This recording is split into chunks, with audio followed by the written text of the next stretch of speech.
کہ بس کسی طریقے سے میری تو یہ امام حسین کی مظلومیت سنا کے لوگوں کو اس طرح کا کر دیا جاتا ہے، یہ انداز بتایا جاتا ہے کہ شاید واقعہ کربلا رونے دھونے کا نام ہے، حالانکہ بات یہ نہیں ہے۔ یزید کی لشکر جو امام حسین کے مقابلے میں آیا، امام حسین کے لشکر کی تعداد 72 تھی، تو یزید نے 22,000، مجھے بتائیے 72 کا 22,000 سے کوئی مقابلہ ہوتا ہے؟ عمر بن سعد نے پھر عبید اللہ ابن زیاد کو لکھا کہ 22,000 بندے تھوڑے ہیں، کچھ بندے زیادہ بھیج۔ تو عمر بن سعد کو عبید اللہ ابن زیاد کہنے لگے کہ تو پاگل تو نہیں ہو گیا، 72 کے لشکر کا 22,000 بھیجا، اور کتنا بھیجوں؟ تو اس نے کہا تمہیں یہ نہیں پتا یہ لوگ کون ہیں؟ یہ مولا علی شیر خدا کی اولاد ہے، ان میں ایک ایک شخص ایسا ہے جو 1,000 کے مقابلے میں لڑنا جانتا ہے۔ تو یہاں کمزوری دکھائی جاتی ہے، ہمارے بچے سمجھنے لگے ہیں کہ یہ شاید کوئی ایسی داستان ہے، اور اس طرح کا ماحول ٹی وی پہ میں دیکھ رہا تھا، اس طرح کا ماحول بنایا جاتا ہے جیسے کوئی خوف ہے، یعنی واقع کربلا کوئی ایسا واقعہ جسے دیکھ کے خوف طاری ہو جائے، بچے راتوں کو ڈریں، وہ اکیلے درخت دکھائے جا رہے ہیں اور تیر دکھائے جا رہے ہیں۔ او یار کیا قوم کی تربیت کر رہے ہیں؟ واقع کربلا حوصلے کا نام ہے، دلیری کا نام ہے۔ سنیں بات اصل میں کیا تھی، بڑے ٹھنڈے دماغ سے میری بات کو سمجھیے گا۔ حضرت مولا علی شیر خدا کے بعد مسلمانوں کے متفقہ امیر بنے تھے حضرت امیر معاویہ۔ انہیں امیر کس نے بنایا تھا؟ امام حسن نے، حضرت علی کے بڑے صاحبزادے۔ حضرت امام حسن نے ان سے صلح کی، انہیں خلافت دی، اور صحیح بخاری میں نبی پاک نے فرمایا تھا میرا بیٹا حسن سردار ہے، جب مسلمانوں کی جماعتوں میں لہو بہہ جائے گا تو حسن ان کی صلح کرا دے گا۔ وہ صلح امام حسن نے کرائی، جناب امیر معاویہ امیر بن گئے۔ حضرت امیر معاویہ رضی اللہ تعالیٰ عنہ بڑا پیار کرتے تھے نبی پاک سے، بڑا احترام کرتے تھے حضور کے خاندان کا۔ ان کی جو اجتہادی خطائیں ہیں وہ اپنی جگہ پہ موجود ہیں، چونکہ امام حسن نے ان سے صلح کر لی، لہذا ہم بھی ان کے بارے میں کوئی جملہ کہنے کے مجاز، ہماری مجبوری امام حسن ہے، اس لیے کہ جسے امام حسن صحیح کہے پھر امام حسن کے ماننے والے کو اسے غلط نہیں کہنا چاہیے۔ حضرت امیر معاویہ رضی اللہ تعالیٰ عنہ کا جب وصال ہوا تو حضرت امام حسن پہلے ہی ان سے وصال کر گئے، آپ کو زہر دے دیا گیا، آپ شہید ہو گئے۔ امام حسین موجود تھے، تو یزید کے بارے میں لوگوں نے کہا جناب امیر معاویہ سے کہ یہ ٹھیک ہے، مناسب ہے، اور بہادر ہے، دلیر ہے، وہ جو ہوتے ہیں نا خوش آمدی ٹولہ۔ تو حضرت امیر معاویہ کے گرد بھی کچھ ایسے لوگ تھے، انہوں نے آپ سے کہا کہ یزید کو نامزد کر دیں، تو آپ نے یزید کو بلایا، حوالہ مجھ سے دیکھ لیجئے گا، بلا کے فرمایا کہ 3 بندوں کے سامنے اپنی خلافت پیش کرنا، اگر وہ تجھے مان جائیں تو امیر بن جانا، نہ مانے تو چپ کر کے گھر بیٹھ جانا۔ وہ 3 بندے کون ہیں؟ جناب عبداللہ ابن عباس، حضرت عبداللہ بن زبیر، اور امام حسین رضی اللہ تعالیٰ عنہ۔ یہ وصیت فرمائی جناب امیر معاویہ۔ حضرت امام حسین کی وہ شخصیت تھی کہ مشکات میں حدیث ہے، نبی پاک صلی اللہ تعالیٰ علیہ وسلم کی چچی جناب ام فضل صبح صبح گھبرائی حضور کی بارگاہ میں آئیں، عرض کی یا رسول اللہ صلی اللہ علیہ وسلم آج میں نے عجیب خواب دیکھا ہے، میں ڈر گئی ہوں۔ حضور نے فرمایا چچی کیا دیکھا؟ عرض کی حضور میں نے دیکھا ہے کہ آپ کے وجود کا گوشت کا ایک ٹکڑا کٹ کے میری جھولی میں آ گیا ہے۔ حضور یہ کیا ہے؟ تو محبوب خواب سن کے مسکرائے، فرمایا چچی یہ پریشانی والا خواب نہیں، یہ تو خوشی والا خواب ہے، اللہ فاطمہ کو بیٹا عطا کرے گا اور وہ تیری گود میں کھیلا کرے گا، چونکہ وہ میرے وجود کا ٹکڑا ہوگا، لہذا خواب تجھے یہ آئی ہے۔ تو امام حسین پیدا ہوئے، امام حسن کی عمر ابھی 11 مہینے تھی، تو نبی پاک نے امام حسین کو جناب ام فضل اپنی چچی کی گود میں دے دیا کہ فاطمہ کے لیے دونوں بچے سنبھالنا مشکل ہوگا۔ وہ خواب اس طرح پوری ہوئی۔ امام حسین سے حضور نے بڑا پیار کیا، بڑی محبت فرمائی نبی پاک سے۔ کچھ حدیثیں میں نے جمعے میں عرض کی تھیں، حضرت ابو ہریرہ رضی اللہ تعالیٰ عنہ کہتے ہیں یہ واحد بچہ تھا حضور کے گھرانے کا کہ میں نے دیکھا کہ نبی پاک صلی اللہ علیہ وسلم بیٹھے تھے تو یہ حضور سے کہہ رہے ہیں، نبی پاک سے، کہ نانا جی اٹھ کے کھڑے ہو۔ کہتے ہیں حضور کھڑے ہو گئے، تو کہنے لگے میں نے آپ کے برابر جانا ہے۔ بچے جو مرضی ضد کر لیتے ہیں نا، قد چھوٹا تھا، عمر 7.5 سال تھی، کہنے لگے نانا میں نے برابر جانا ہے۔ تو نبی پاک صلی اللہ علیہ وسلم نے ہاتھ پکڑ لیے، فرمایا چل پھر ہو جا برابر۔ تو حضرت ابو ہریرہ کہتے ہیں انہوں نے حضور نے ہاتھ پکڑے، اوپر کھینچا تو امام حسین نے پہلے اپنے پیر حضور کے گھٹنوں پہ رکھے، پھر نبی پاک کے سینے پہ رکھے، اور جب ان کا قد سر تھوڑا سا حضور سے اونچا ہو گیا تو محبوب فرمانے لگے چل بس کر، تو نے تو کہا تھا آپ کے برابر ہونا ہے، تو اوپر نکل گیا ہے۔ چل بس کر. فرماتے ہیں پھر امام حسین نے زبان باہر نکالی تو محبوب ان کی زبان چوسنے لگے, پھر ساتھ لٹا لیا اور انہیں سونگھنے لگے. تو میں نے عرض کی حضور آپ حسین کو سونگھتے کیوں ہیں؟ تو فرمایا ابو ہریرہ مجھے حسین کے وجود سے جنت کی خوشبو آتی ہے, مجھے حسین کے وجود سے جنت کی. ایک دن حضور گزر رہے تھے. اصل اس طرح تھا کہ یہ نبی پاک کا حجرہ تھا. جن لوگوں کو اللہ نے مدینے کی زیارت کرائی ہے وہ جان سکتے ہیں, نبی پاک کا حجرہ تھا تو حضور کے حجرے کی اس جانب یعنی مسجد کی جو بالکل سیدھ ہے اس کی بیک میں سیدہ فاطمہ رہتی. تو حضور اکثر نہ نماز کے لیے جب نکلتے تو حضرت فاطمہ کے حجرے کے پاس سے ہو کر دوبارہ محراب میں جاتے. محبوب حجرے کے پاس سے گزرے تو امام حسین رو رہے تھے, تو حضرت فاطمہ نے کسی بات میں جھڑک دیا تو امام حسین رونے لگے. تو نبی پاک نماز کے لیے گئے تو واپس لوٹ آئے اور واپس تشریف لا کے کہا فاطمہ حسین کو کیا ہوا؟ عرض کی یا رسول اللہ تنگ کر رہے تھے میں نے ڈانٹ دیا ہے. کیا خوبصورت جملے ہیں حدیث پاک میں. سرکار نے فرمایا فاطمہ اس کو حسین کو نہ رونے نہ دیا کر, یہ جب روتا ہے نا تو میرے دل کو تکلیف ہوتی ہے. تو بی بی صاحبہ کہتی ہیں یہ حکم آیا نبی پاک کا میرے نام, پھر میں نے ڈانٹنا چھوڑ دیا. یہ ان کے فضائل تھے کم, ان کی تربیت خود نبی پاک نے فرمائی, خود ڈیوٹی. میں کسی منطق کا میں اب تو اللہ تعالیٰ معاف کرے, پہلے ہم لوگوں کو کہتے تھے فلانی مجلس میں نہ جانا فلانی, اب تو مصیبت بن گئی ہے, جانے کی ضرورت نہیں, ہر شے موبائل میں آ گئی. مجھے بھیجتے ہیں کہتے ہیں حضرت صاحب یہ ذرا سننا, یہ ذرا سننا. کل کراچی سے کچھ مہمان آ گئے تو اب بچوں نے وہ کلپ سنبھال کے یہ مولوی دیکھو کیا کہتا ہے. اب آیتیں پڑھی جا رہی ہیں قرآن پاک کی, اتنا ٹکڑا یہاں سے لیتے ہیں اتنا ٹکڑا یہاں سے لیتے ہیں اور ملا کے پتہ نہیں کون سا مکسچر بنا رہے ہیں. کسی آیت کا ترجمہ نہیں, کوئی واضح حدیث نہیں. ایسے ہوا ہوگا پھر اس کو اس سے جوڑ لیں تو کیا بنتا ہے, اتنی جمع کر لیں. یہ کون سا دین ہے جو توڑ مروڑ کے بیان کر رہے ہیں؟ کون سا مذہب ہے؟ دین تو واضح کھلی کتاب ہے. اب ہمارا یہ شوق ہے, ہم ہر تماشا دیکھنا چاہتے ہیں, ہم اپنے لوگوں کی قدر نہیں کرتے اور بڑی بڑی دور جا کے ہم غلط معاملات میں جاتے ہیں, پھر ذہن ہمارے شکوک کا شکار ہوتے ہیں. ہمیں سمجھنا چاہیے کوئی ایسی کسی دلیل کی ضرورت نہیں ہے. جب ان کے واضح چیزیں ان کی کتابیں میں موجود ہے, حدیث میں موجود ہے, قرآن مجید میں ان کے فضائل کھل کے موجود ہے, تو دور جانے کی کیا ضرورت. حضور ان کی ٹریننگ کراتے تھے.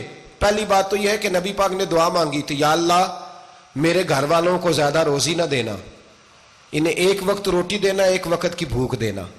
یہ جو 10 دن کربلا میں انہیں ٹینشن نہیں نہ ہوئی, انہیں عادت تھی فاقہ کرنے کی, انہیں 3 دن وصلی روزے رکھنے کی عادت تھی. پہلی بات. دوسرا یہ کہ جہاد کی تربیت حضور خود کراتے تھے. حضرت فاطمہ زہرا کہتی میں پردے کے پیچھے دیکھ رہی تھی, نبی پاک نے امام حسن اور حسین سے فرمایا چلو میرے سامنے کشتی لڑو. تو دونوں حضرات آپس میں جب کشتی لڑنے لگے تو نبی پاک نا امام حسن کو کہتے ہیں حسن حسین کو ٹانگوں سے پکڑو, حسن حسین کو پیچھے سے پکڑو.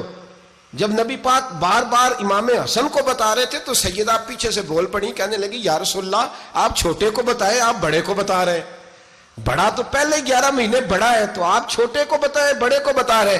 تو فرمایا فاطمہ تو چپ کرنا, جو میں دیکھ رہا ہوں تو نہیں نہ دیکھ رہی, ایک کو میں بتا رہا ہوں دوسرے کو جبریل امین بتا رہے ہیں. تو یہ حضور نے اپنے سامنے ان کی تربیت کی, ٹریننگ. ہوا یہ کہ یزید جب امیر بنا نا, 2-3 چیزیں ہوتی ہیں جب کسی بندے کو قابو کرنا ہوتا ہے, 2-3-4-5 چیزیں ایسی ہوتی ہیں جس سے بندہ قابو آتا ہے. تو اس نے بھی فوری طور پہ یزید نے دیکھا میرے لیے مسئلہ کیا بن سکتا ہے. ولید بن عتبہ اس وقت مدینے کا گورنر تھا. یزید نے اس کو خط لکھا کہ امیر عرب کا رواج آج بھی ہے کہ جب تک نئے خلیفہ کی بیعت نہیں ہو جاتی پرانے کے انتقال کی خبر ہی نہیں دیتے, اس کو رکھے رکھتے ہیں. یہ ان کا طریقہ ہے. وہ کہتے ہیں کہ ولی عہد اچھی طرح قبضہ کر لے پھر بتائیں گے. حضرت امیر معاویہ کا وصال ہو گیا, بتایا نہیں. یزید نے اب کیا کیا, کیونکہ بڑا چلاک آدمی تھا, بڑا شاطر تھا, بڑا تیز تھا, اس نے ولید کو خط لکھا. کہنے لگا کہ فوری طور پہ عبداللہ ابن عباس کو بلاؤ اور اسے کہو میری بیعت کریں. یہ جو بیعت ہوتی تھی نا, یہ بھی سن لے کیا ہوتی تھی. یہ بیعت حلف ہوتا تھا کہ میں اللہ رسول کے نام پہ حلف دیتا ہوں کہ میں یزید کی اطاعت کروں گا, میں اس کے خلاف کوئی بغاوت نہیں کروں گا. کوئی یہ بیعت لوگ سمجھتے ہیں کہ بس ہاتھ پکڑنے کا نام بیعت تھا. اس بیعت کا متبادل جمہوری ملکوں کے اندر ووٹ آیا ہے. تو کہا بیعت کرے. حضرت عبداللہ ابن عباس کو بھی بلاؤ, عبداللہ بن زبیر کو بھی بلاؤ, امام حسین کو بھی بلاؤ. امام حسین آدھی رات کے وقت بیٹھے تھے, مسجد نبوی میں، چونکہ 5 نمازوں کی آپ امامت کرتے. امام حسین نماز پڑھا کے عشاء کی بیٹھے تھے جناب عبداللہ بن زبیر. عبداللہ بن زبیر کون تھے؟ یہ نبی پاک صلی اللہ علیہ وسلم کی پھوپھی پوتے تھے اور جناب صدیق اکبر کے نواسے تھے حضرت عبداللہ بن زبیر. اور جناب زبیر بن عوام عشرہ مبشرہ صحابی ہیں، ان کے بیٹے تھے. بہت زیرک آدمی تھے، یہ بھی امام حسین کے پاس بیٹھے تھے. عبداللہ ابن عباس بھی تھے جو حضور کے چچا کے بیٹے ہیں، اس امت کے پہلے مفسر ہیں قرآن پاک. یہ لوگ بیٹھے تھے تو ولید نے ایک بندہ بھیجا، اس نے آ کے کہا جناب آپ کو گورنر صاحب نے بلایا ہے. تو عبداللہ بن زبیر کہنے لگے حسین اس وقت بلانے کی بات سمجھ میں نہیں آئی. تو امام حسین بڑے بصیرت والے تھے، اللہ نے بصیرت دی تھی. کہنے لگے عبداللہ آپ کو سمجھ نہیں آئی، مجھے سمجھ آ گئی ہے، امیر معاویہ وصال کر گئے اور یہ ہمیں جو بلایا گیا ہے نا یہ یزید کی بیعت کے لیے بلایا گیا ہے. تو کہا پھر آپ آدھی رات کو نہ جائیں، آپ کے لیے خطرہ ہوگا. تو امام حسین فرمانے لگے خطرہ حسین کو نہیں ہوتا. نہیں کہا پھر بھی آپ مہربانی کریں ذرا احتیاط سے جائیں. تو جناب عبداللہ ابن زبیر نے، عبداللہ ابن عباس نے 14 بندے نیزے دے کے، تلواریں دے کے امام حسین کے ساتھ بھیجے اور کہا کہ امام حسین اگر اس نے کوئی غلط ملت بات کی نا، زبردستی بیعت کرنے کا کہا، تو آپ بس کوئی ایک بات اونچی آواز میں کر دینا، یہ سپاہی پیچھے آ جائیں گے. امام حسین ان 14 بندوں کو لے کے گورنر ہاؤس پہنچ گئے. جب آپ وہاں پہنچے اس نے بتایا، اس نے کہا جی حضرت امیر معاویہ انتقال کر گئے اور آپ نے یزید کی بیعت کرنی ہے. تو امام حسین فرمانے لگے میں چھپ کے بیعت نہیں کروں گا، مجمع لگاؤ، جمعے والے دن اعلان کرو. جو طریقہ ہے حضرت ابوبکر صدیق کا، جو طریقہ ہے حضرت عمر فاروق کا، جو انداز حضرت عثمان غنی کا ہے، جو مولا علی کا ہے، سر عام اعلان کرو. اگر ساری دنیا یزید کی بیعت کرے گی تو میں بھی تیار ہوں. تم مجھ سے بیعت لے کے پھر لوگوں کو بتانا چاہتے ہو کہ حسین بیعت ہو کر رہے ہیں تو تم کیوں نہیں کر رہے؟ میں عام آدمی نہیں ہوں، لہذا چھپ کے بیعت نہیں کرتا. جب یہ بات کی نا تو ولید بڑا نرم دل تھا اور امام حسین کی شان کو جانتا تھا. وہ جانتا تھا یہ نبی پاک کا خاندان ہے. اس نے کہا جی مجھے تو حکم تھا، باقی آپ حضور کے نواسے ہیں، میں کر کچھ. وہاں ایک بڑا بدبخت شخص بیٹھا تھا عبد الملک بن مروان. وہ ولید سے کہنے لگا کہ اگر حسین آج تمہارے ہاتھ سے نکل گئے تو تمہارے لیے بہت بڑا مسئلہ کھڑا ہو جائے، انہیں جانے نہ دینا، یا بیعت کراؤ یا ان سے کہو جنگ کے لیے تیار ہو.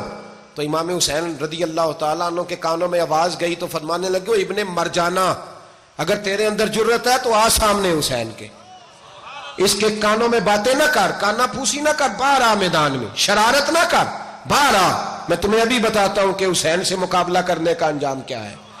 یہ کہہ کہ امام حسین باہر نکلے، اپنے بھائی محمد بن انفیہ کو بلایا، عبداللہ بن زبیر، عبداللہ ابن عباس، ڈھیر سارے لوگ اکٹھے ہو گئے. فرمایا یہ معاملہ ہے، اب کیا کرنا ہے؟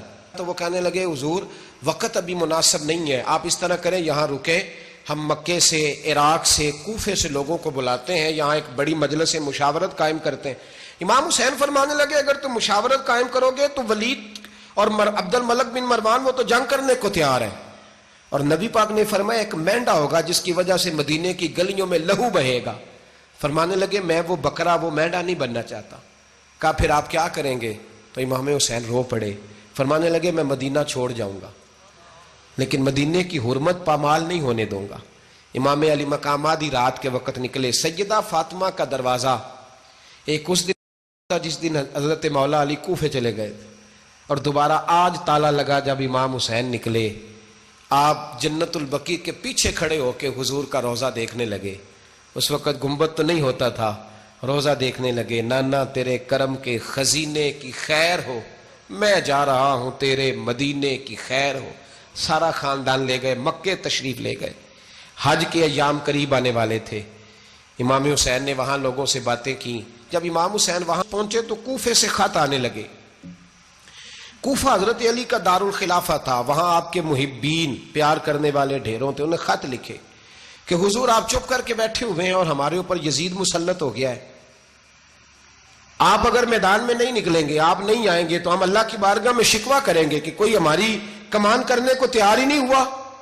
اور وہ خط 1 2 3 نہیں آئے، وہ خط اتنے تھے کہ 3 بوریوں میں بھرے تھے امام حسین نے، 3 بوریوں میں. اب مجبوری ہو جاتی ہے، حق کے لیے کئی دفعہ بات کرنا مجبوری ہوتی ہے، اگر نہیں کرے گا تو پھر اس کو بھی قبر میں جواب دینا پڑے گا. امام علی مقام رضی اللہ تعالیٰ عنہ نے مکے میں اب لوگوں کو جمع کیا مشورے کے لیے.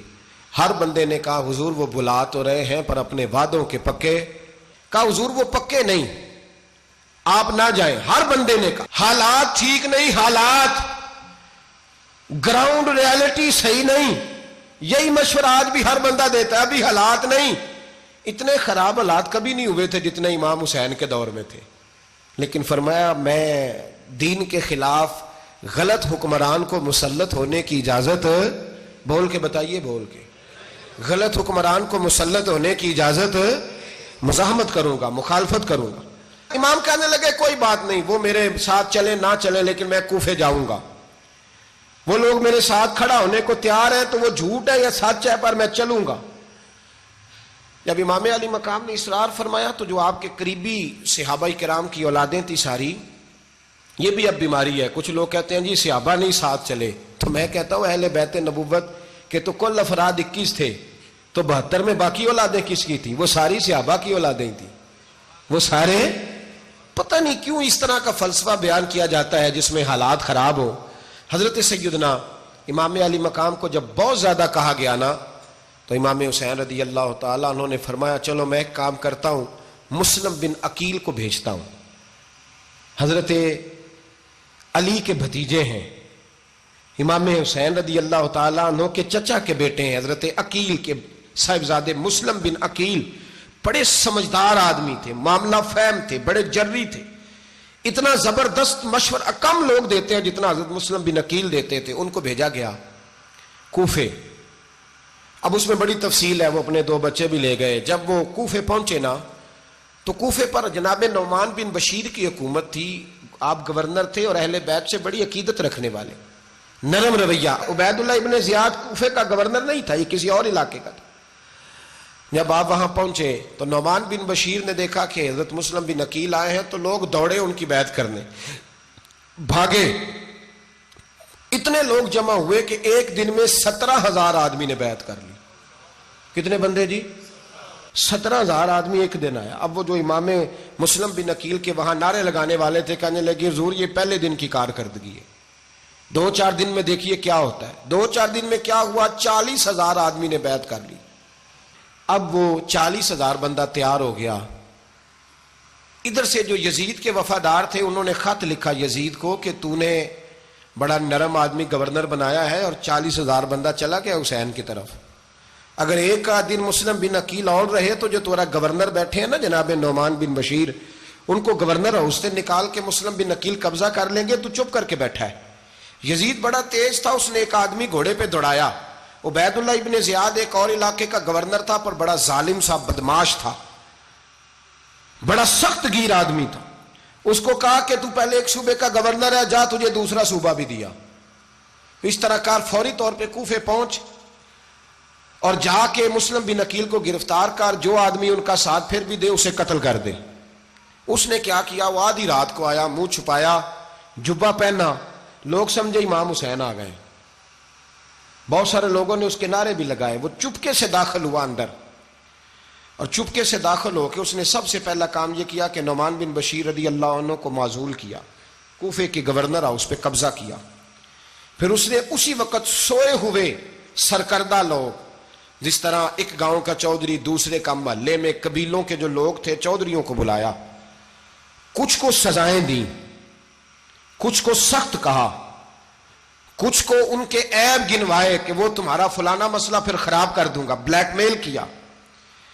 صبح ہونے تک حالات اگر تم نے میرے قابو میں نہ کیے تو یاد رکھنا بڑا مشکل ہوتا ہے حق پہ کھڑا ہونا. بڑی چیزیں لوگوں کو یاد آتی ہیں, اللہ جانتا ہے. پہلے کچھ ہوتا ہے, بعد میں معاملہ کچھ ہوتا ہے. حضرت مسلم بن عقیل کے ساتھ جس دن عبید اللہ ابن زیاد آیا 40,000 کا لشکر تھا. اگلے دن صبح ہوئی, اگلے دن تو یہ حال ہو گیا کہ آپ جب کوفے کی جامع مسجد میں زور کی نماز کے لیے گئے تو 5-7 ہزار آدمی نماز پڑھنے آیا, اور جب مغرب کا وقت آیا تو لوگوں نے چند ہزار لوگ رہ گئے, نماز کی نیت باندھی. توجہ کرنا میری بات پہ, ایک مسئلہ بھی سمجھ میں آئے گا. لوگوں نے نماز کی نیت باندھی تو حضرت مسلم بن عقیل امامت کر رہے ہیں, ہاتھ باندھے ہوئے ہیں, تو بہت سارے لوگوں نے پیچھے ہاتھ چھوڑ دیے.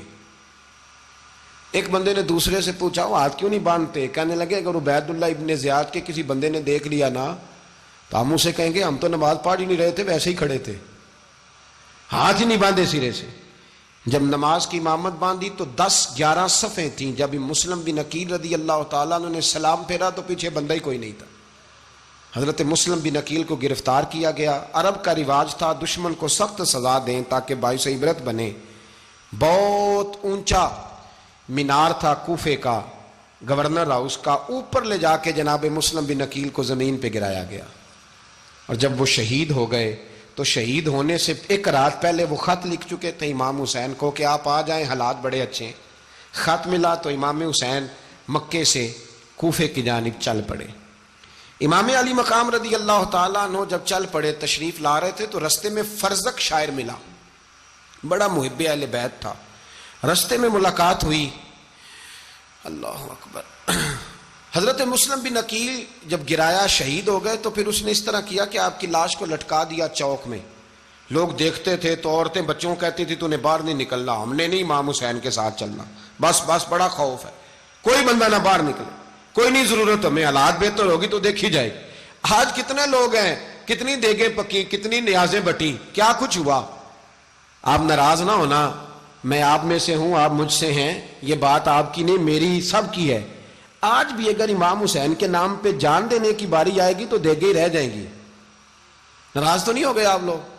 فٹافٹ مائیں کہیں گی باہر نہیں جانا، بالکل پتر سانو کی لگے، سارا دن کوئی ہمارے لیے. وہ پیر صاحب تو کرتے رہتے ہیں باتیں، ان کا تو کام ہے. خبردار ہم نے نہیں جانا. دیگیں دینے کو سارے تیار ہیں، جانے دینے کو تیار ہونا. ناراض ہو گئے آپ لوگ؟ چلو کوئی نہیں، ہو جاؤ، خیر صلی اللہ ہے، بات تو ٹھیک کر رہا ہوں نا. حضرت امام حسین رضی اللہ تعالیٰ عنہ نے فرزق شاعر رستے میں ملا تو امام حسین کو کہنے لگا کہاں جا رہے ہیں؟ فرمایا میں کوفے جا رہا ہوں. کہنے لگا حضور نہ جائیے گا، لوگوں کے دل آپ کے ساتھ ہیں، تلواریں آپ کے ساتھ نہیں. سیدنا امام حسین رضی اللہ تعالیٰ عنہ کو آ کے کہا حضور وہ سارے کوفے والے مانتے ہیں کہ بات حسین کی ٹھیک ہے لیکن آپ کی سپورٹ نہیں کریں گے. اور اگلی بات فرزق نے یہ کی کہ حضور میں حضرت مسلم بن عقیل کی لاش کو لٹکی ہوئی دیکھ کے آیا ہوں کوفے کے چوک میں. بڑا ہی خوبصورت فکرہ ہے امام حسین کا. فرمانے لگے میرا بھائی لٹکا ہوا تھا، کہیں کسی کے آگے جھکا تو نہیں تھا؟ لٹکا ہی تھا نا، کہیں جھکا تو نہیں کسی کے آگے؟ کہا حضور نہیں. تو آپ فرمانے لگے اگر مسلم بن عقیل لٹک گیا تو حسین بھی لٹک جائے گا، لیکن جھکے گا. حضرت امام حسین تشریف لائے، بچوں سمیت آئے. حر بن یزید ایک شخص تھا. حر بن یزید ایک مختصر سا لشکر لے کے اس نے امام حسین کو ایک جگہ پہ روکا، پھر دوسری جگہ پہ روکا، بالآخر تیسری جگہ پہ روکا. تو امام حسین نے فرمایا جگہ کون سی ہے؟ کہا حضور کرب و بلا. فرمایا بس یہی خیمے لگا دو، یہی. حضرت سیدہ زینب نے پوچھا امام حسین سے کہ سارے زمانے نے روکا ہے، ٹھیک ہے آپ حق پہ ہیں، یہ بھی سب نے کہا ہے آپ حق پہ ہیں، پر روکا بھی سب نے، آپ روکے کیوں نہیں؟ تو ابن کثیر اور ابن اسیر لکھتے ہیں کہ امام حسین رو پڑے. کہنے لگے بہن میں رک جاتا پر میں نے رات کو نانا مصطفیٰ کو خواب میں دیکھا ہے. تو حضور نے فرمایا حسین اگر آج یہ رواج پڑ گیا نا یزید جیسے لوگوں کا تو قیامت تک پڑا رہے گا. پھر لوگ کہیں گے کوئی نکلا نہیں تھا تو ہمیں بھی نکلنا. پھر لوگ ظالموں کے سامنے گردنیں جھکانے کے عادی ہو جائیں. میں کہتا رہتا ہوں، کہہ رہا ہوں، کربلا کی جنگ کفر اسلام کی جنگ نہیں، کفر اسلام کی جنگ نہیں کربلا کی. کیونکہ یزید تو بڑا پکا نمازی تھا، خطبہ دیتا تھا. وہ تو جب امام حسین رضی اللہ تعالیٰ عنہ نے کربلا کے میدان میں جمعے کا دن تھا تو یزید کے سامنے کو بات کرنی شروع کی عمر بن سعد کے سامنے. تو عمر بن سعد کہنے لگا حسین زیادہ باتیں نہ کر، ہمارا جمعہ لیٹ ہو رہا ہے، جنگ کے لیے تیار ہو، فٹافٹ آ. اہل بیت نبوت کو قتل کریں گے اور قتل کے بعد پھر نماز پڑھیں گے اور پھر کہیں گے اللہم صلی علی محمد وعلی آل محمد، اسی نماز میں پھر درود بھی پڑھیں گے. یہ کیسا مرتبہ ہے، کیسا انداز ہے. دوستی قاتل سے بھی، مقتول سے یارانہ بھی. امام حسین نے حر بن یزید امام حسین سے کہنے لگا مجھے حکم ہے آپ کو روکنے کا، آپ آگے نہیں جا سکتے. امام صاحب نے فرمایا وجہ؟ زمین اللہ کی ہے. اس نے کہا آپ بیعت نہیں کر رہے، یزید کی حالات آپ کے حق میں درست نہیں ہیں، آپ نہیں جائیں گے. امام روک گئے. ظہر کی نماز کا وقت ہوا تو حضرت علی اکبر امام حسین کے بڑے صاحبزادے انہوں نے اذان ظہر پڑھی تو حر بن یزید کے لشکر نے امام حسین کے پیچھے نماز ادا کی. کہا بھئی تم مقابلے میں آئے ہو، نماز پیچھے پڑھتے ہو؟ کہا حضور مقابلہ تو تلواروں سے کر رہے ہیں، پر ہمارا دل تو مانتا ہے نا کہ مصطفیٰ کا نواسہ بڑی شان والا ہے۔ حر بن یزید نے 3 نمازیں لشکر سمیت امام حسین کے پیچھے پڑھی ہیں، 3 نمازیں، ظہر اثر اور مغرب۔ پھر امام حسین کے سامنے شرائط پیش کی کہ آپ کو یہاں گھیر لیا گیا ہے، یہاں آپ بیعت کریں گے، یہاں جنگ کریں گے، 2 ہی باتیں۔ امام حسین نے فرمایا نہیں بھائی، بیعت تو میں نہیں کرتا، اس کے علاوہ تم جو کہتے ہو میں کرنے کو تیار ہوں۔ اس نے خط لکھا، عبید اللہ ابن زیاد کو ایک بندہ دوڑایا پیچھے کوفے، چند میل پہ کوفہ تھا، کہا وہ نہیں مان رہے، کیا کرنا ہے؟ تو حسین ابن علی ہے، میں زیادہ دیر انہیں روک بھی نہیں سکتا۔ انہوں نے پیغام دیا حر بن یزید کو کہ کرنا کچھ بھی نہیں، ان کا پانی بند کر دو، بلیک میل کرو، کھانا پانی نہیں ملے گا، چھوٹے چھوٹے بچے ہیں، خود ہی مان جائیں گے۔ حضرت امام علی مقام کے بارے میں حر کے پاس جب یہ پیغام آیا تو حر کہنے لگا میری طبیعت نہیں مانتی حسین پر پانی بند کروں، دل نہیں مانتا۔ جب یہ لفظ کہے نا دوبارہ تو پھر عبید اللہ ابن زیاد نے عمر بن سعد کو 10,000 آدمی دے کے بھیجا، کہا حر بن یزید لچک دکھا رہا ہے حسین کے حق میں۔ ایک رے کا علاقہ تھا، بڑی وہاں فصل ہوتی تھی، لوگ کوشش کرتے تھے وہاں کا گورنر بننے کی، کوشش کرتے تھے۔ تو عبید اللہ ابن زیاد کہنے لگا تمہیں رے کی گورنری ملے گی، سب سے سرسبز و شاداب علاقہ، تمہیں وہاں کا گورنر بنایا جائے گا اگر حسین کے خلاف لڑو گے۔ یہ اتنی زبردست ہوتی ہیں گورنریاں کہ گورنریوں کے لیے لوگ نسل رسول کے خلاف بھی نکل آتے ہیں، یہ اتنی تگڑی ہوتی ہیں، اتنی جلدی وفاداریاں بدلتی ہیں۔ وقت اتنا نہیں کہ میں مزید تفصیل میں جاؤں۔ امام حسین کو روک لیا گیا، عمر بن سعد نے روک لیا۔ 1 محرم کو امام آئے، 7 محرم تا روکا گیا، 7 محرم کو پانی بند کر دیا۔ جانور پانی پیتے تھے، گھوڑے پیتے تھے، کتے پیتے تھے، لیکن مصطفیٰ کے گھرانے کو پانی پینے کی اجازت 3 دن تک پانی بند رہا۔ 9 محرم کو عمر بن سعد نے اور لوگ بلائے۔ شمر ایک بڑا سخت آدمی تھا، سنگ دل بدبخت، جس نے حضرت علی اصغر کے گلے پر تیر مارا تھا، وہ اور لشکر لے کے آیا۔ رات کو کہنے لگا امام حسین رضی اللہ تعالیٰ عنہ سے کہ بس بڑا ہو گیا، یہ 9-10 محرم کی درمیانی رات، یہاں آپ جنگ کریں گے یا آپ بیعت کریں گے، 2 ہی باتیں۔ امام حسین اندر گئے، سیدہ زینب سے مشورہ کیا، باہر آئے، فرمایا بات وہی ہے جو پہلے دن والی ہے۔ امام حسین رضی اللہ تعالیٰ عنہ نے فرمایا بھائی بیعت تو میں نہیں کرتا، باقی جو تمہارا پروگرام ہے۔ شمر اور ابن سعد کہنے لگے پھر جنگ کے لیے تیار ہو جائیں۔ کیا انداز ہے امام حسین کا، فرمانے لگے کل جنگ کروں گا، مجھے پتا تو ہے جنگ کا نتیجہ کیا نکلنا ہے، 1 رات مجھے دے دو تاکہ میں کھل کے اپنے رب کی عبادت تو کر لوں۔ حسین نے جانا ہے، مجھے پتا ہے کل رزلٹ 72 اور 22,000 کا کیا 1 رات مجھے دو، میں مالک سے راز نیاز تو کروں، میں گویا اس سے پوچھوں تو صحیح کہ مالک میرے والد بھی شہید ہیں، بھائی بھی شہید ہیں، نانا کو بھی دکھوں میں دیکھا ہے، تو اب میری باری ہے تو مالک میں حاضر ہوں، مجھے موقع تو دو، اس لیے کہ میرے نانا نے بدر میں بھی ساری رات عبادت کی تھی، صبح مجھے موقع دو۔ اور دنیا کا اصول ہے جب کوئی موقع مانگتا ہے تو دیا جاتا ہے۔ یہ دونوں کہنے لگے کوئی موقع نہیں۔ حر بن یزید پیچھے سے بولا، کہنے لگا نہیں بدتمیزی نہ کرو، حسین کو موقع دو، تمہیں دینا پڑے گا۔ موقع دیا۔ حر بن یزید نے پھر منت کی، کہا حضور آپ مہربانی کرے مان جائیں۔ فرمایا ماننے والا کھاتا کوئی نہیں، یہ بڑا مشکل کام ہے بھائی، ضمیر کا سودا اب تو عام ہو گیا، بازار لگتے ہیں، ریٹ لگتے ہیں، اپنی اپنی چاہتوں پہ لوگوں نے اپنے اپنے انداز سجائے ہوئے۔ کوئی آدمی بس اچھے طریقے سے نام لے لے تو بس ہم اس کے پیچھے چل جاتے ہیں، اب تو عام ہو گیا یہ معاملہ۔ امام حسین نے فرمایا ہو ہی نہیں سکتا، ممکن ہی نہیں ہے۔ ساری رات عبادت میں گزری، ریاضت میں گزری، تہجد کا وقت ہوا تو گھر والوں کو بلایا، فرمایا دیکھنا تمہاری سی کی آواز نہ باہر آئے، خبردار سی کی آواز نہ آئے۔ اور امام زین العابدین سے فرمایا تو بیمار ہے، تو جہاد نہیں کرے گا، لیکن خیال رکھنا پیچھے۔ اور بڑی قیمتی بات بتا رہا ہوں، ہماری بیویاں کسی کے گھر میت ہو جائے تو 4 دن بخار نہیں اترتا۔ امام علی مقام نے سیدہ زینب سے فرمایا تو بڑی ہے، میری بہن ہے، پیچھے سارے بچے ہیں، جوان ہیں، ان کے حوصلے تیری ذمہ داری ہیں۔ صبح جنگ کا طبل بجنے لگا، فجر کی نماز پڑھی، سورج چڑھا، 10 محرم کا دن، جمعے کا وقت، جناب سیدنا امام حسین رضی اللہ تعالیٰ عنہ نے ریت پر سجدے کیے، لمبے سجدے، لمبی نماز، سورۃ الشمس کی آیات دوسری رکعت میں پڑھی تو سارا کربلا گونجنے لگا. کیا انداز تکلم تھا امام علی مقام کا. نماز مکمل ہوئی تو حور بن یزید، عمر بن سعد اور شیمر سے کہنے لگے واقعی حسین سے لڑو گے؟ پتہ نہیں کون ہے. قل لا اسألکم علیہ اجرا، تم نے نہیں پڑھا الا المودۃ فی القربى، تمہاری آنکھیں بند ہیں. الحسن والحسین سید الشباب اہل جنہ، تمہیں نہیں پتا؟ کہنے لگا چپ کر، حکومت نظر آ رہی ہے. اور بن یزید کہنے لگے پھر میرا بھی فیصلہ سنو، مجھے حکومت نہیں چاہیے، مجھے جنت چاہیے. حکومت نہیں چاہیے. امام حسین کی پہلی فتح دیکھیں. اور بن یزید ایڑی لگا کے نا یزید کے لشکر سے نکل کے امام حسین کے لشکر میں شامل ہو گیا. اور پہلا شخص جس نے امام حسین کو روکا، امام حسین کے نام پر پہلا سر بھی اسی شخص نے کٹایا ہے. لیکن یزید کی قبر پہ لعنت بھی کوئی نہیں برساتا.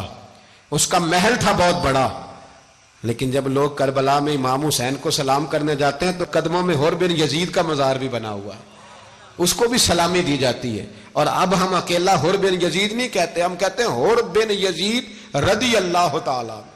اب ہم اتنی تعظیم کرتے ہیں اس حور کی. جناب امام حسین کو میدان میں کھڑا کیا گیا، جہاد کا طبل بجا، پہلے خدام آئے.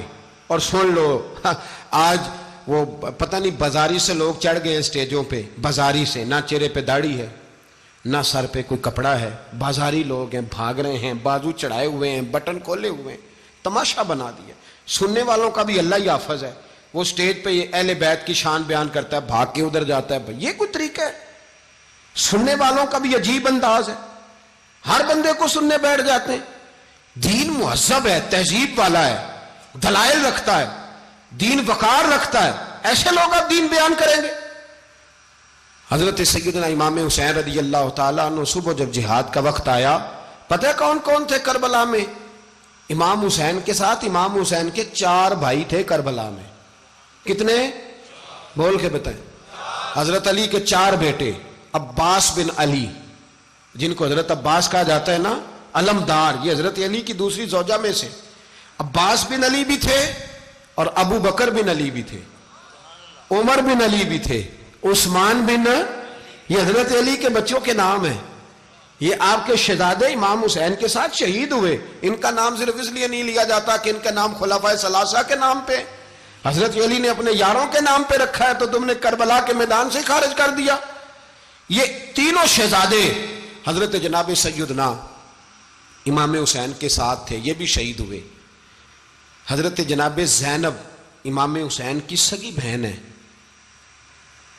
ان کے 2 بچے تھے، اون و محمد. جب امام حسین میدان میں جانے لگے تو جناب زینب بچوں سے کہنے لگی نہ، پہلے بھائی نہیں جائے گا، پہلے بھانجے جائیں گے. 2 بچے شہید ہوئے. حضرت قاسم بن حسن امام حسن کے بیٹے تھے. وہ جب میدان میں جانے لگے تو امام حسین نے کہا نہیں بھائی تو نہیں جائے گا، تو میرے بھائی کی نشانی ہے، میں جاؤں گا. تو حضرت قاسم بن حسن نے ایک تعویذ کھول کے دیا کہ ابا جی میرے والد نے کہا تھا جب بڑی مشکل آ جائے تو تعویذ کھول کے دیکھنا. تو آج بڑی مشکل آئی ہے تو میں نے تعویذ کھولا ہے، تو یہ دیکھیں کیا لکھا ہے. یہ تو رکا ہے، تعویذ ہے ہی نہیں. جب کھول کے دیکھا تو اس پہ لکھا تھا قاسم اگر حسین پہ کوئی کڑا وقت آ جائے تو بیٹھ کے آگے آگے رہنا، اگر کڑا وقت میرے بھائی پہ کبھی آ جائے نا دیکھنا اس کے آگے آگے چلنا، اسے حسن کی کمی نہ محسوس ہو. پائیاں جہا ساک نہیں کوئی جے وچ خار نہ ہوئے.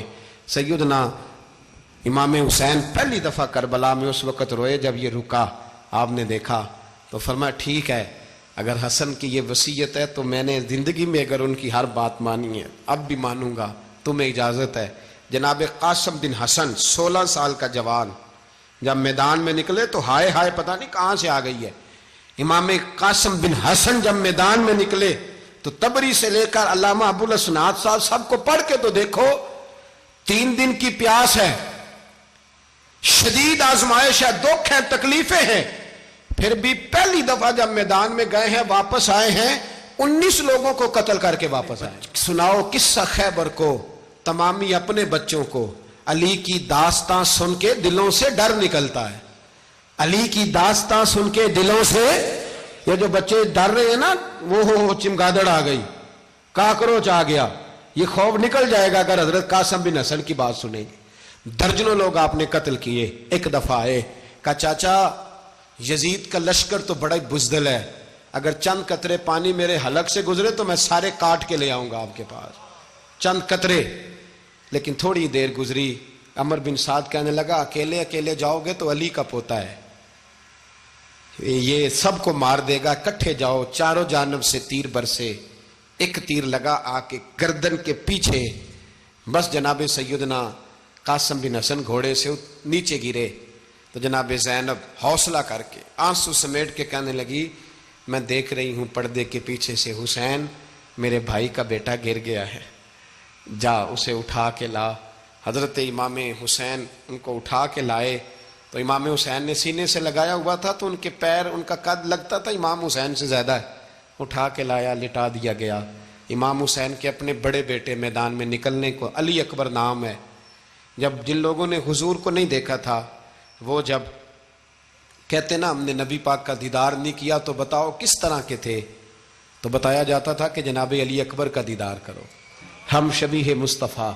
اور جب وہ گلیوں میں نکلتے تھے تو عورتیں چھتوں پہ چڑھ جاتی. جناب علی اکبر رضی اللہ تعالیٰ عنہ تلوار لے کے میدان میں نکلے, جوان بیٹے دینے بڑے مشکل. او یارو رٹا کیا ہے یہ تو بتاؤ, کہ ظالم آدمی حکمران, یار یہ رٹا ہے, ایک ظالم کا رستہ روکنا ہے, اس رٹے کے لیے ہم شبیہ مصطفیٰ. جناب سیدنا امام علی اکبر میدان میں نکلے, بڑے لوگ مارے, بڑے. پھر ایک تیر ان کے بھی گلے میں لگا, اور جب وہ گرے نا زمین پہ تو حضرت امام حسین دوڑ کے آئے, دوڑ کے, اور جب تشریف لائے تو ان کے گلے سے تیر کھینچا. تو ایک جملہ لکھا ہے صاحب تبری نے, اس نے حد کر دی. کہنے لگے تیر کھینچا تو امام حسین کی آنکھوں میں آنسو آئے. کہنے لگے کاش جناب ابراہیم آج میرے سامنے ہوتے تو میں انہیں کہتا کہ آپ نے تو بیٹا ذبح کرتے وقت آنکھوں پہ پٹی باندھی تھی, دیکھو میں کھلی آنکھوں سے بچے ذبح کر رہا, کھلی آنکھوں. کاش جناب ابراہیم خلیل ہوتے تو انہیں کہتا. جناب علی اکبر بھی شہید ہوئے. حضرت علی اصغر کو تو اچانک اٹھایا تھا امام حسین, باہر نکلے تو گردن پہ تیر لگا تو 6 مہینے کا بچہ وہ بھی شہید ہوا. خون اچھالا آسمان کی طرف تو کہا مولا دیکھ لے, میں نے 6 مہینے والا بھی نہیں بچایا, وہ بھی دے دیا ہے. پھر حضرت عباس کو بیٹیوں نے کہا کہ اب نہ, کچھ کہتے ہیں پہلے شہید ہوئے, کچھ نے لکھا بعد میں, کہ اب ہم سے پانی کے بغیر نہیں رہا جاتا. تو جناب عباس پانی کا مشکیزہ لے کے نکلے باہر, ایک ہاتھ کٹا, دوسرے پہ مشکیزہ وہ بھی کٹا, پھر پانی تو بھر لیا تھا لا نہ سکے, پھر گردن کٹی تو شہید ہوئے. بچوں کی بھی شہادت ہوئی, پر جب ان کا لاشا اٹھایا تو امام حسین کہنے لگے مولا اب نہ حسین کی کمر کمزور ہو گئی ہے, اب کمزور ہو. اور بھائی ایک میت ہو جائے تو 4-5 دن تو پوری آنکھیں نہیں کھلتی, کیسا جری خاندان ہے. تھوڑی دیر گزری تو امام علی مقام نے پٹکا باندھا, سر پہ دستار باندھی, مولا علی کی تلوار پکڑی, نبی پاک کا امامہ باندھا اور گھوڑے پہ سوار ہوئے. تو کہنے لگے زینب گھر تیرے حوالے اور میں اللہ کے حوالے, گھر تیرے حوالے اور میں. اور پھر امام حسین نکلے, امام علی مقام نکلے. راوی کہتے ہیں کہ یہ جلوہ پہلے بھی بڑے سونے تھے, پر آج جو رنگ دیکھا وہ کبھی نہیں دیکھا. کیا انداز تھا, جدھر جاتے نعرہ لگاتے تو حد ہو جاتی. اتنے لوگ امام حسین نے کاٹے, اتنے کاٹے, پھر واپس پلٹ کے آئے اور کہنے لگے زینب ذرا پردے کے پیچھے سے دیکھ تو صحیح میری بہن, ان بزدلوں کو جرت ہی نہیں ہو رہی حسین کے مقابلے میں آنے. ایک دوسرے کو دھکا دیتے, تو جا تو جا. پھر اکٹھے وار ہوئے. یہ کون ہے کٹا ہوا, لباس ہے پھٹا ہوا, یہ بال یقین حسین ہے, نبی کا نور عین ہے. پھر چاروں جانب سے تیر برسے. تو امام علی مقام چونکہ نماز کا وقت ہو گیا تھا, اترے گھوڑے سے, خون بہ رہا تھا, گرم ترین ریت سے تیمم کیا, سر سجدے میں رکھا, اور جب شمر آپ کی گردن کاٹنے لگا تو کہنے لگے ٹھہر جا ذرا رب سے ایک بات کر لینے دے. اور پھر بولے امام حسین, کہنے لگے مالک تو اب بتا کہ حسین سے راضی ہے کہ ناراض ہے, تو بتا. تو پھر ایک آواز آئی, یا ایتھا النفس مطمئنہ ارجعی الی ربک راضیۃ مرضیہ. فرمایا نفس مطمئنہ واپس آ جا, تو اللہ سے راضی ہے, اللہ تجھ سے راضی. امام حسین وہاں شہید ہو گئے. اب یہ قافلہ امام حسین کا سر کاٹ، ذرا دیکھنا غور کرنا، سر کاٹ کے نیزے پہ رکھا ہے، جسم کربلا میں پڑا ہے، عورتوں کو گھوڑوں پہ بٹھا کے لے جایا گیا یزید کے دربار میں۔ یزید، پہلے عبید اللہ ابن زیاد نے بدتمیزی کی، پھر یزید نے کی۔ سعودی عرب کا ایک مولوی بول رہا تھا، سعودی عرب کا، ان سے بھی بڑا عشق ہے، جس نے تقریر سننی ہو میرے پاس ہے۔ ہمیں لوگ مشورے دیتے ہیں کہ جو یزید کو اچھا کہے اور حسین کو باغی کہے اس کو ہم امام مان لیں، اس بے شرم بے حیا کو جو نبی پاک کے گھرانے کے بارے میں بکے اسے امام۔ سعودی عرب میں مسجد نبی میں درس دینے والا جس نے تقریر سننی ہو میرے پاس ہے، وہ کہتا ہے یزید تو بڑا اچھا آدمی تھا، اس نے تو بڑی خدمت کی۔ تو میں نے اسے کہا رشتہ داری کر لیا یزید کے ساتھ، قریب ہو جا۔ شرم نہیں آتی؟ آج بھی نبی پاک کا دل دکھاتے ہو، حیا نہیں آتی، خیال نہیں آتا؟ اور لوگ گھر میں بیٹھ کے باتیں کرتے ہیں، کہتے ہیں جی جو بیت اللہ میں ہو وہ بھی برا ہو سکتا ہے۔ بیت اللہ میں تو 360 بت بھی تھے، وہ اچھے تھے۔ مدینے میں تو 360 منافق بھی رہے، پوری سورہ منافقون نازل ہوئی، وہ اچھے تھے۔ عجیب تماشا بنا دیا لوگوں نے مذہب کا۔ وہ آج بک رہا ہے، آج میرے پاس ویڈیو آئی ہے، کہتا ہے یزید نے تو بڑی خدمت، تو عبید اللہ ابن زیاد نے قتل کیا۔ بے شرمو، اگر عبید اللہ ابن زیاد نے بھی قتل کیا تھا تو حکومت کس کی تھی؟ بولیں، بول کے بتائیں۔ تو پھر یزید نے عبید اللہ ابن زیاد کو سزا کیوں نہیں دی، بلکہ ایک جگہ 2 گورنریاں دی اس کو، یہ حال کیا؟ بلکہ سنو جو حدیث پاک میں آتا ہے وہ یہ ہے کہ یزید چھڑیاں مار رہا تھا، چھڑیاں امام حسین کے لبوں پہ۔ تو نعمان بن بشیر صحابی تھے، بول پڑے، کہنے لگے یزید بدبخت، ہاتھ پیچھے اٹھا، مجھے اللہ کی عزت کی قسم میں نے سینکڑوں بار نبی پاک کو ان ہونٹوں کو چومتے دیکھا ہے۔ حضرت جناب زینب عورتوں کے مجمع میں پیچھے ہو کے بیٹھی ہیں، یزید کے پاس جب پہنچا لشکر تو یزید کہنے لگا دیکھو اللہ نے مجھے عزت دی اور میرے مخالفوں کا کیا حال ہوا۔ تو بی بی زینب بول پڑی، اتنے صدمے سہے پر آواز توانا ہے، جاندار ہے۔ حضرت سیدہ زینب نے جب سنا نا کہ یہ کہہ رہا ہے کہ مجھے اللہ نے عزت دی، تو جناب زینب بولی، نعمان بن بشیر کہتے ہیں بی بی بولی، اتنے صدمے ہیں پر جناب زینب بولی اللہ اکبر، اس انداز میں بولی کہ پہلے قرآن مجید کی آیت پڑھی، کہنے لگی وَتُعِزُّ مَن تَشَاءُ وَتُذِلُّ مَن تَشَاءُ بِيَدِكَ الْخَيْرُ إِنَّكَ عَلَىٰ كُلِّ شَيْءٍ قَدِيرٌ۔ اور پھر کہنے لگی یزید تو بکتا ہے، کہتا ہے کہ تو عزت والا ہو گیا، یہ تیری حکومت ہے، 4 دن گزرنے دے، تجھ پہ کوئی لعنت بھی نہیں برسائے گا، اور میرے بھائی کا قیامت تک ممبروں میں اور خطبوں میں ذکر ہوا کرے گا، وقت گزرنے دے۔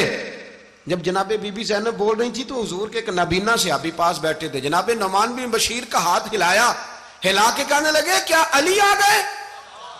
تو علی کی آواز لگتی ہے، جبریل امی بول رہے ہوں جیسے، حکمت کے گوہر رول رہے ہوں جیسے، دربار دمشق میں بی بی زینب کا خطاب، منبر پہ علی بول رہے ہوں جیسے۔